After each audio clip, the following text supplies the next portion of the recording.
Oh boy, it is the holidays! Well, you sure seem to be excited, son.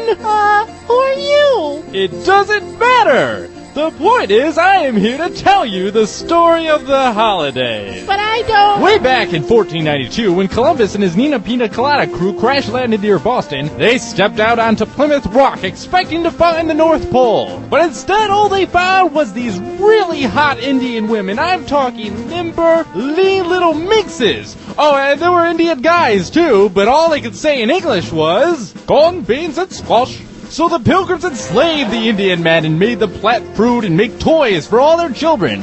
And they cut the ears on these Indians to make them pointy so they could call them elves. And then, since these Indian elves were doing all the work, the Pilgrims had plenty of time to pound away on those hot little polka hot asses.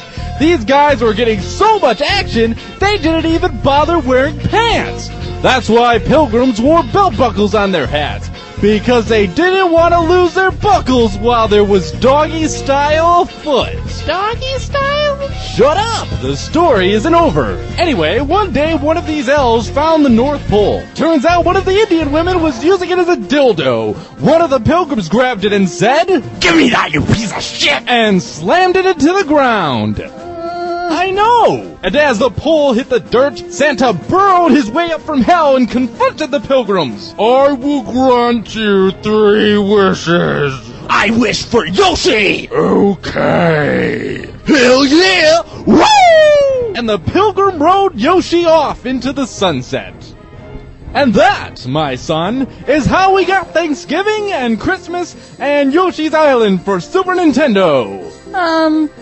Okay, but what happened to the Pilgrim's 2 other wishes?